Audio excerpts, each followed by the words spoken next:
Hello, everyone, and welcome back to another episode of Ladies Wrestling Showcase. I am one of your co-hosts, Malball, and over there is the beautiful, the natural Astrid Pizarro. How are you doing, my friend? I had a very exhausting week, but I'm glad it's the weekend so I can restart and refresh a little bit and feel a little bit better. How are you doing?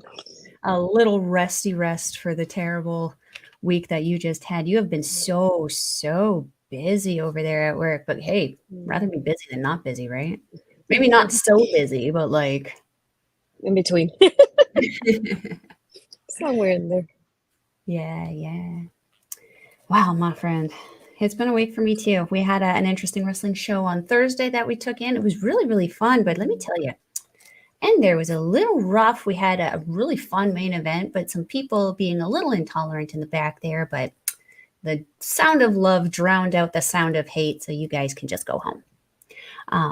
That being said, we have a fun episode kind of going into this guy here. We've got kind of like a little Pride Month kind of collaboration that we're going to do. So Astrid and I wanted to share some of the people who have supported and impacted professional wrestling, as well as the LGBTQ. Make sure I got all the right letters in there, LGBTQ community, and just kind of mention some of the things that we've seen them do, how we want to support them, and maybe help some of you guys check out some new professional wrestlers. So with that being said, We should get into one that both Astrid and I know, because when we were discussing this before, we were kind of like, yeah, I don't know who that is. Yeah, I don't know who that is. Obviously, Astrid and I, we watch two different kind of genres of professional wrestling. I'm definitely more of Mm. the Japanese wrestling style, and Astrid kind of knows everybody else that everybody else does. However, the one that we both know about who has performed in both Japan and in North America is the beautiful and talented Toni Storm. Seeing her, yeah, seeing some of her work in Stardom.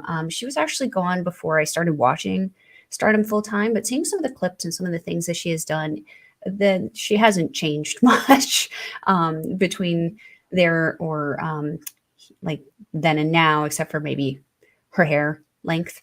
That's about it. She's just as badass now as she was back then. But Asher, I feel like you know a little bit more kind of about her career there. Why don't you talk to us about Tony Storm?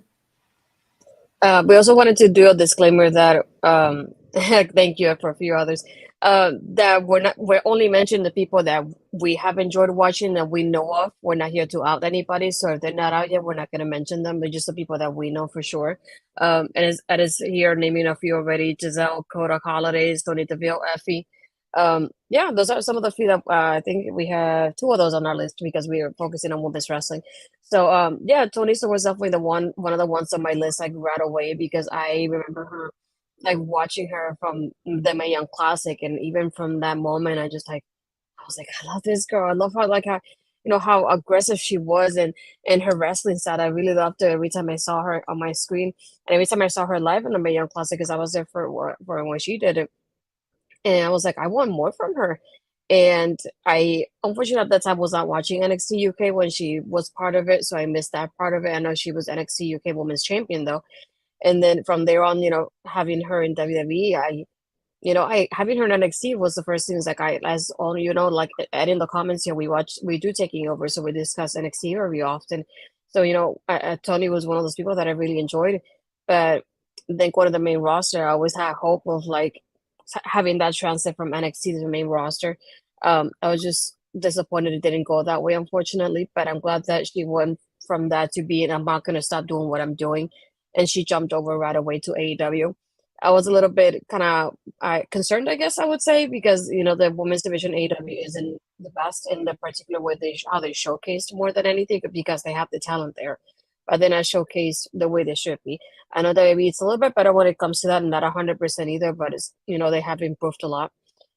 So I was kind of concerned how she would be showcased on screen every single week. I didn't want her to be forgotten about there with the ladies, but I'm glad that especially like recently she's been showcased more often. With Saraya there by her side and with Ruby as well, and this whole storyline with the Outcast. I feel like it's been great for her to have her on screen. Like I think almost on a weekly basis, whether she's wrestling or kind of be like a manager and a valet in her company, and the girls or do like an interview backstage segment. She's there every single weekend somehow, and I love that we're able to see her presence in the show. Like she's felt somehow, and even now to becoming AW Women's Champion, it's something that I knew was going to happen because of Jamie's injuries. But at the same time, I'm glad that of all people, Tony is getting that highlight and she's getting people that she wanted to wrestle with because even at the media scrum after the show, she said, I want to wrestle like Scab Blue.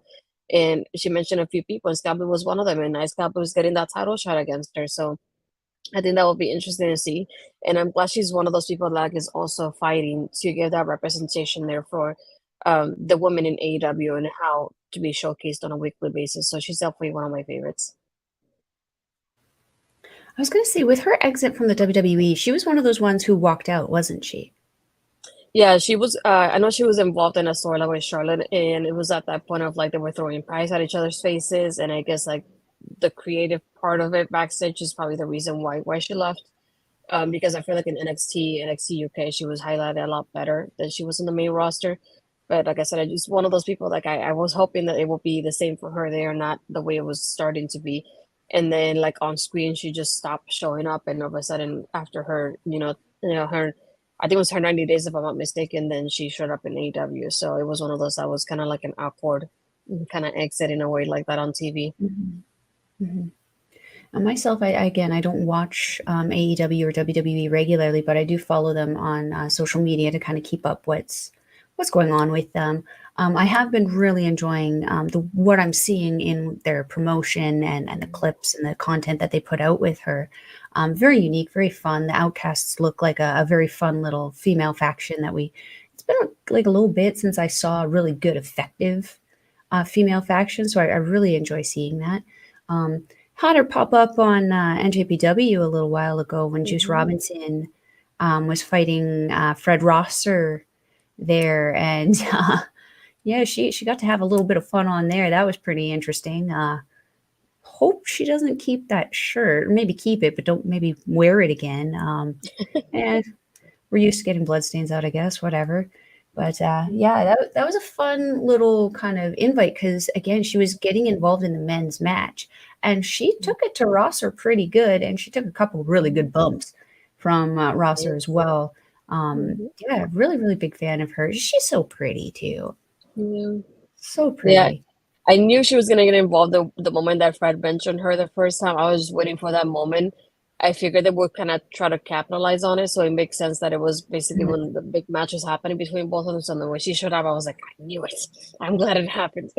But I love how she got involved with the guys there too, because it's something like you don't get in WWE often, or the girls doing that nowadays. So um, yeah, she's currently married They're to married, Juice, yes. so it made sense having it in the storyline in there as well, especially after Mhm. Fred having like name dropping her a few times.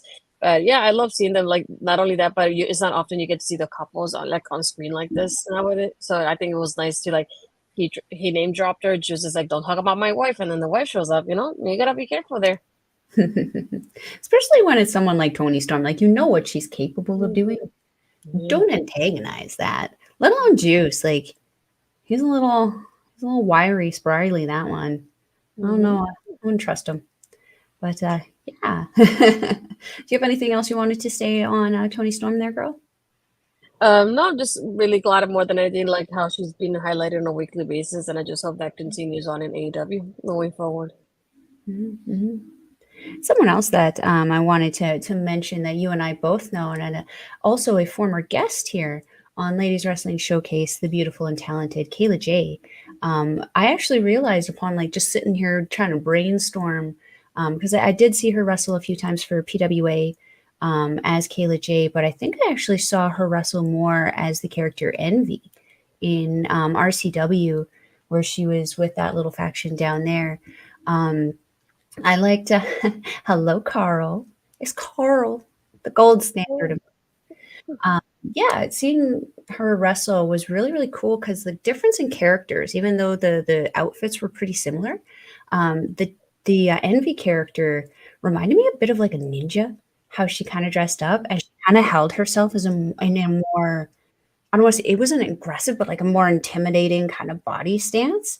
And I think she was really happy with her kicks at that point too. She was a very, very, very nice joy to watch. I believe I saw her face a girl named Angelica.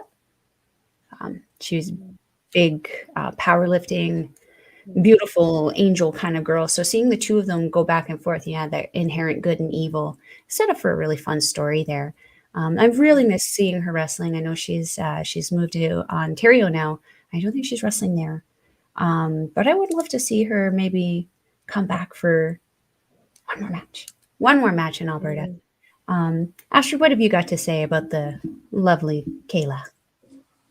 Yeah, for those of you that haven't seen it yet, I think Kayla was exactly my first interview of Astrid S when before Astrid S had even like nice graphics and everything. So she unfortunately got like the crappy episode as I say it because it was my first time interviewing somebody. No.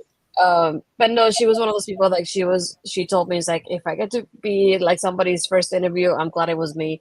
And I'm glad she gave me the opportunity. So I got to like not only see and doing my research, I got to see her wrestling, but to meet the person and talk about her background and how she started or something. What I like that like the important part for me more than anything. But I did like how she's one of those people like she always highlighted the mixed tag matches, the intergender tag matches and things like that. Um, Mhm. Yes, that is saying she got the pilot interview. If you go back and watch on my YouTube channel, you can see like the background and everything that Astrid asked, so it doesn't feel like an Astrid asked episode, but it is the first one. But no, I always told her afterwards, like I'm grateful that you gave me the opportunity, to be the first episode, and to talk about wrestling the way we did and how we bonded even after the interview was over. And she's the reason why she's the first guest on Ladies Wrestling Showcase, because we, from the beginning, we wanted to work again with her, both of us. And we said, how can we bring her in here to talk about something that she enjoys? And she said, well, I love the Four Horsewomen. I said, well, you got us there. We got a lot to talk about. So I think it's definitely one of our longest episodes because we were so passionate about it. We couldn't stop talking about, all four of the ladies there. But Mhm. I love being able to talk to her about so many other things aside from wrestling, because she's such a nerd as well with her stuff. And Mhm. even then, I And remember then because having she, yeah, and I love talking to her about anything so that she would see my stuff. She's like, oh, I saw you did this. Congrats. And even with her video games, like whenever she's playing games with Mike the Wreck, if you haven't checked out Mike, you can always check it out on his Twitch, always playing video games in there. I know he does so much, I can't even name them all. I know he does W2K23. It's one of the ones that he's been playing recently. But when they do the video games together, I love, being there. She's like, oh, Astrid's here. And she gets so excited when she hears that I'm in the chat, just alone there too. But um, if you think that Kayla Jaye the wrestler was great, Kayla Jaye the person is even better.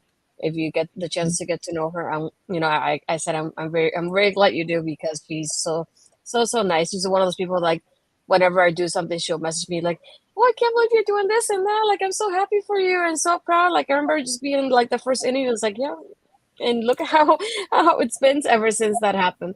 So I'm always Mhm. grateful for getting to know her, like, behind the scenes in that aspect. She's one of the few people that I can still say, like, I talk to her some every now and then. Um, and yeah, she's just amazing. She's just so cool. So definitely one of my favorite people that I've been able to meet through this community. Mhm. Mhm. It was so nice because actually, Ladies Wrestling Showcase was the first time I actually got to like meet her face to face. Hmm. Like I'd seen her at so many shows, and I'd like seen her over in the corner and everything, but I'm not one of those girls to be like, oh my god, oh my god, oh my god. Well, I Hmm. am, but like But not inside, that. But yes, yeah, Kayla is such a sweet, sweet human being, and her dogs are so cute. Those little wiener dogs, so cute. We got to have her on again for another episode. She was so much fun to work with. yeah. So, Astrid, do we have another lady on your list who you wanted to talk about? Let's see. Well, another one that I also wanted to mention, because most of you know, I had been doing the show Making an Impact for quite a while. I know we're in hiatus right now, but hopefully we'll be back sometime soon. But being able to watch Impact again, because I had stopped watching it for quite a while, and going back to watch it now, I just, one of the people that I kept like looking at and watching her out for her will be Gisele Shaw as well. I feel like she's been, highlighted very greatly in Impact, and even now when she was absent, I think she was doing Amazing Race, if I'm not mistaken, with Gil Kim. But the way that she came out and with her story and saying, "No, I'm trans," and not only that, but having like the way that the locker room and with an Impact and within the wrestling community just accepted how who she is and how she is, and accepted that truth and supported her. I think it was amazing to see that day. I remember watching my timeline of Impact retweeting all the people that were from the roster, just saying how great she is as a person as well. I know she's also a friend of Parrish as well, so that's why she gets mentioned often. But I like how she's one of those people that she has such a unique character, and she's there. I don't want to say on a weekly basis, but pretty often as well. And I know sometimes soon she'll probably be getting that championship, but I think it's one of those people, like, I like how she has a character. She's evolutionized it with the time she's been there, because she's been from one person to another one. But I like how she's adjusted and adapted to the people that she's working with when she's working with different people. And being the story that she's gone, I hope she gets we get to see more from her, and that she grows more often. I know most recently, we've been seeing her going against Trinity, and I like the chemistry they have with each other at the pay-per-view, and I love it, watching them together. But yeah, she's one of the people that, like, I enjoy watching her, and I hope they do a lot more with her moving forward in Impact. Hmm. Hmm. She was actually Giselle Shaw versus Kat Von Hees was actually the first women's local match that I ever saw here in Edmonton at PWA. So that was a lot of fun. Yeah, I actually saw Giselle and Kat because for the longest time, they were the only kind of two girls that were in the area. I saw them have some fantastic battles. And what I loved about their matches is that they never felt the same. They didn't feel cookie cutter. They always did a little something something different because you can only really do so much with the same people over and over and over and over and over again before it becomes repetitive. But they always managed to do something a little bit different every single time, which kept the matches entertaining, whether it was like in a one-on-one situation, a tag situation. There were several rumble situations that they worked pretty well together. But whether they were working together or working separately, they just always had a lot of fun together, and they worked so well together. Um, Personally, would love to see Giselle come back and maybe have another battle with Kat Von Hees. Just my personal preference there. What else do I have on Giselle? Yeah, I don't watch Impact myself. I did watch the first one, the first all women's pay per view with you. That was actually where I met you. Um, but yeah, I haven't seen a lot of her Impact stuff. But again, I do follow it on social media, so I have seen a few clips of her the promos she's been cutting in the ring, and some of the clips of wrestling that she's been doing. She's looking phenomenal. I mean, she always looks phenomenal. I've never seen her not look phenomenal. That girl is like beautiful without makeup, without anything. She's gorgeous. Yeah, I look forward to seeing more of what she can do. I mean, her acting is just so good. She plays such a great character on Impact from what I'm seeing of her. The direction is only up for that one. Yeah, for sure. So, who else do I have here? The last girl that I had on my list that I really wanted to talk about was someone who I actually had the privilege of meeting a number of months ago, I believe back in October, by the name of Dark Sheik. I honestly, unfortunately, the promotion that I saw her at initially didn't do a great job at promoting her, so I had no idea who she was when she showed the heck up. But like, let me tell you, she did enough for me in that match that I didn't need the promotion. Like, she was so fun. She was hilarious. It was a hardcore match, which is not something that I'm privy to. I'm just not really. It usually results in blood, and Malball doesn't really like the blood aspect. But she had so much fun with it. There was a pumpkin. There was chaos. There was a table. There was doors. There was chairs. She put on an absolute banger of a match. And then I believe afterwards, this was when T.Y. Jackson still had the briefcase. He actually came out to try to, I believe, antagonize the champion, Ava Lawless, and found himself going through, I believe, a door as well. Very, very talented wrestler. She does do like cosplaying kind of aspect, very similar to, oh, what's her name? Levy? Levy?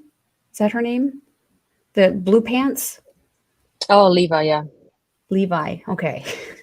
I never know nowadays what I'm pronouncing there. Yeah, very, very similar to her. I've seen her. My favorite costume that I've seen her do is I believe it's Emma Frost from X-Men, where she's wearing the white bodysuit with the X across her boobies. It looks so nice. She's got some really cool, unique merch too. I forgot to bring it upstairs to show off, but I got a coin. It's a little like almost like a two-faced coin that has like some red enamel in it to show her cutting her forehead and stuff. Very, very cool, unique merchandise there. But one of the main reasons I wanted to talk about her also is she's actually, if I'm not mistaken, the promoter of a promotion known as Hood Slam that operates out of Las Vegas. That is a very strong supporter of the LGBTQ community. You're going to see people, most of my list here say, Ali Catch, Viperous, Joey Janela, Anton Voorhees, El Chupacabra, and more. Effie is also going to be on the show. I've seen Maki Ito has also been on the show.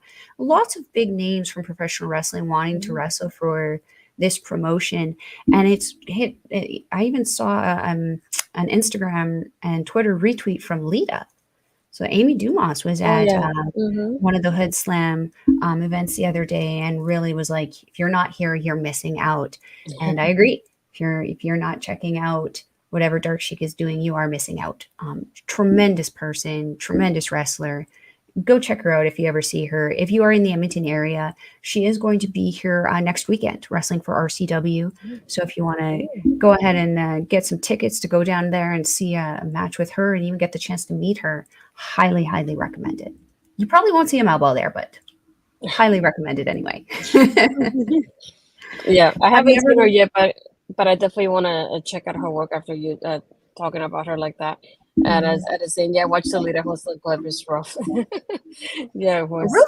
quick before Um, we get too far away from his comment, we should answer Bobby's. Well, I have an answer for the Bobby. this one. There.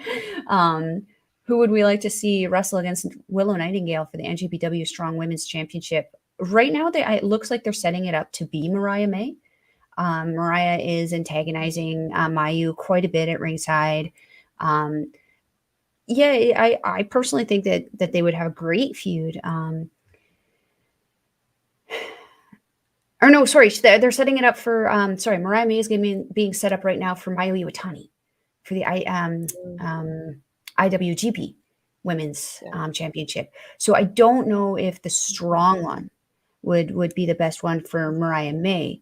Um, I would personally, just because I'm biased right now, love to see the Red Queen, Utami Hayashishita, um, kind of be the person to kind of come in there and take that. But at the same time, I would also like to see another one of my favorites, Micah, who is kind of stepping out of the tag team shadow, stepping into the singles kind of division on her own without her tag team partner Himika. I would like to see Micah maybe step up and be that person, and I also think she would be strong enough to kind of take on the strength and power and be able to take the assault from Nightingale. Yeah. Otherwise, maybe Suzu Suzuki. Suzu Suzuki might be another one, just because of how tough she is, how pretty she is. She might be able to be pretty marketable. And with her recent kind of departure from prominence, she is looking for something, I guess, to do. Maybe being the NJPW Strong Women's Champion would be what she would do. What do you think, Astrid? Yeah, I keep like as you say the names, I'm like trying to think in my mind because I kept thinking back of like somebody like Sky Blue, but as we see, as I mentioned earlier, she's getting into that stage with Toni Storm now. But it would be, I think, interesting to see somebody like maybe from Impact kind of jump ship in that way and Mm. do something like that and get involved in there because I feel like the AEW girls are kind of focused on what's going on their ends. So I think that would be interesting. And I think maybe somebody like a Lady Frost. I know she's been, highlighted in Ring of Honor recently very often. So I think that will be probably another one that I would like to see go against Willa for the championship. Um, but I would think of like somebody like a Trinity. Imagine like her going over and going against Will. I think that will be kind of interesting to see how they go at it with each other because it's one of those matches like we never thought would happen, and now we perhaps have the opportunity to watch it. And as Bobby Yeah. says, how about Stephanie Vaquer and Lady Frost? Yeah, Stephanie's another one that I was thinking of, Oh yeah, kind of like getting like a rematch in a way, 100%. after losing in the first round. But Mhm. definitely, I keep thinking of like somebody like Trinity, Lady Frost are the ones who like that will be different. Yeah, as Bobby's saying, Billy Starks. I remember like now my brother's watching the clips and he's like, Billy Starks, your girl, because that's all he knows her as. But yeah, I think Billy Starks will be a cool one to see. She just graduated from high school, so maybe she has a little bit of a lighter schedule until she gets to college. Mhm. Who knows? But that'll be another one that'll be pretty interesting to see, like, how Mhm. different it is from somebody like Willow, who's a lot stronger than Billy is because she's a little bit smaller than Willow. So maybe that, that power dynamic there that will be interesting as well. Mhm. Mhm. Yeah. One I thought of maybe also could be Mina Shirakawa with her loss of the Wonder of Stardom Championship recently. She might need to just go on a little excursion, if you will, to America to maybe hold something, get some new skills, go back and regain that title. Who knows? Yeah. It'd be Yeah. fun to find out. And going back to our original topic, I have the Mhm. last two people on my list. I'm just gonna mention them, and then you let me know if you want to do like chime in with anything else about Yeah, them. please. First one was definitely Nyla Rose as well. Nyla being trans and being in AEW, she's the first transgender woman to have the AEW Women's Championship. I know that she was highlighted more towards the beginning of the company, and especially during the pandemic, and during those times that they were lacking a lot of people. Haven't seen her getting highlighted as often recently. I know the last time we saw her, she was with Vicky as her mouthpiece. I haven't seen much of her afterwards. I don't know if maybe somebody like a Lauren who watches AEW can tell us maybe sometime later what else is happening between them. But um, haven't seen her getting featured as often as she was before, which is, it's It's terrible to think about like the way that they used her when they could, and then now that she's been there in the background for quite a while. I haven't seen her as much as she used to be, so just very unfortunate on that end. Did you have anything on that one for Nyla? I don't really have too much on them because, again, I don't watch AEW. So I only kind of watch the clips and check out the promos and pics. I mean, great looking champion. I mean, when you want a dominant powerhouse of a champion, I mean, Mhm. she was literally like a powerlifting looking, like First Nations kind of person. Like it was very powerful looking. She's so pretty. So pretty. Did so good. The title reign was actually very, very awesome. I was just surprised how it ended. Because wasn't it that little Riho girl that actually defeated her? Yeah. D- d- That would make no sense. It made no sense It for needs to me. make sense, you guys, and it doesn't make sense to me. Like you have the smallest person and the physically largest person.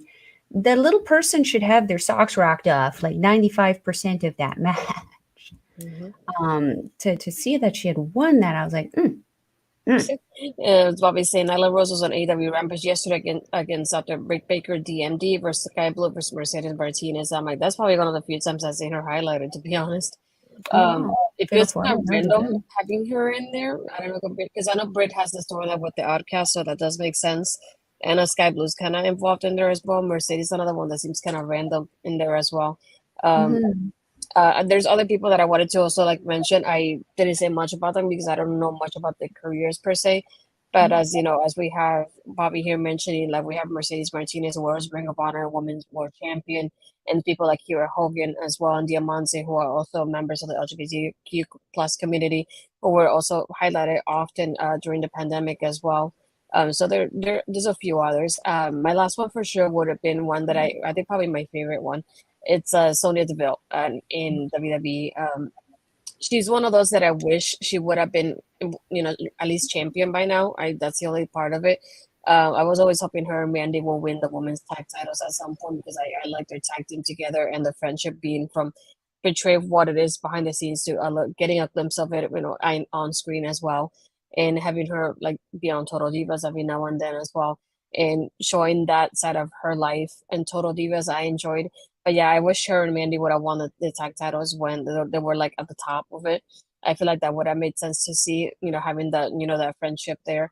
Um, I didn't like as much the last match that she had. I was saying last match officially with Mandy. I liked the match, but I like how upset that she was the one leaving like that. But it is what it is. We knew why it was happening.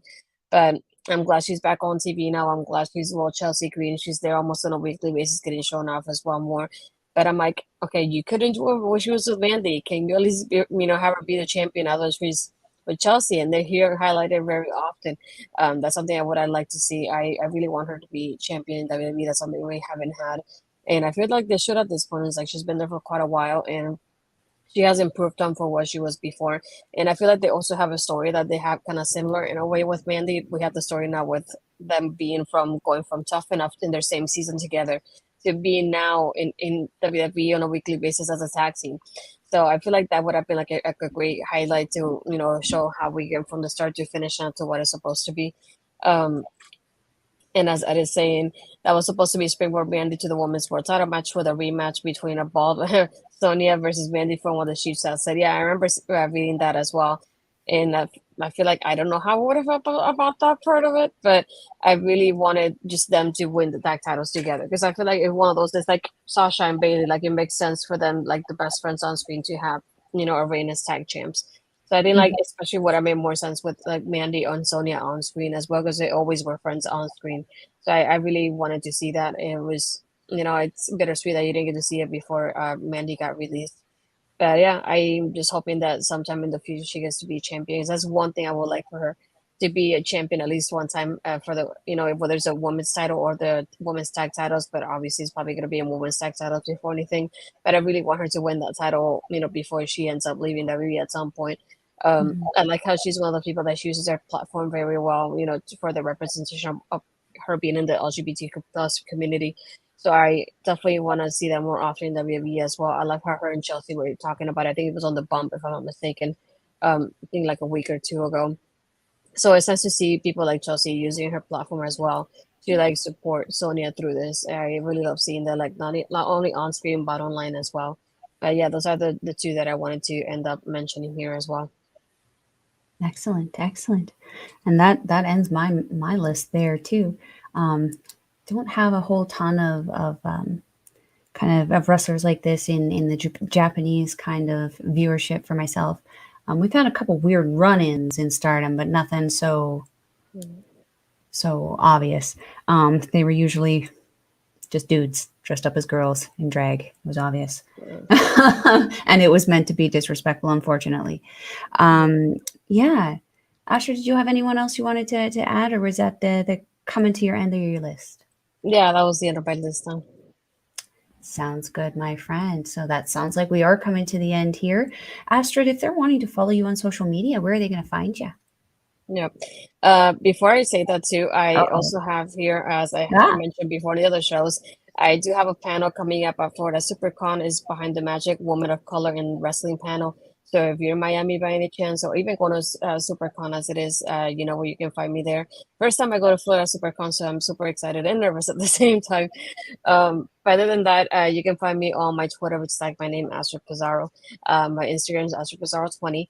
And you can find me again on not this Tuesday, but usually on Tuesdays doing Taking Over with Ed. This Tuesday, I'm gonna rock onto Paramore, so I won't be there. So I know Ed has Mark Talks Wrestling that's gonna be there replacing me for the night. I know Ed is excited about that. Thank you, Carl, for stopping by. Thanks for the fun chat, beautiful ladies. Um, but yeah, and then after that, as we said, every 2 weeks we do Ladies Wrestling Showcase. I do apologize we didn't get to do it last week. I was super exhausted from work and I was working, and I didn't know when I was going to get out on time. I didn't want to leave Mel hanging and waiting for me for the day.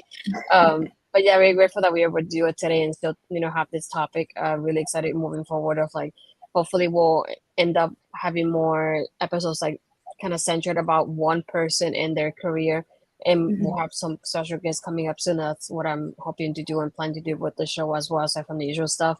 And before we end, I did want to congratulate, because I don't know if we did it last time. Congratulate, we have not only Alexa Bliss is pregnant, we have Carmella is pregnant, and then we have Jessica McKay pregnant too. So congratulations to all three ladies. Before I forget that, before we end the show. Um, Mhm. but yeah, and like I mentioned before, Making an Impact is on a hiatus right now. Whenever we'll be back, you'll definitely see us. So I suggest you follow on Twitch and then subscribe on YouTube so you get notified whenever I upload or whenever I'm live. So if you're on YouTube, click on that bell to be notified when I'm live. But yeah, that's about it for the moment. I know I have an episode of Killer Cuts that just got released yesterday on a local establishment. Bobby and I had Mitch Clark talking about the short film Druid's Hand.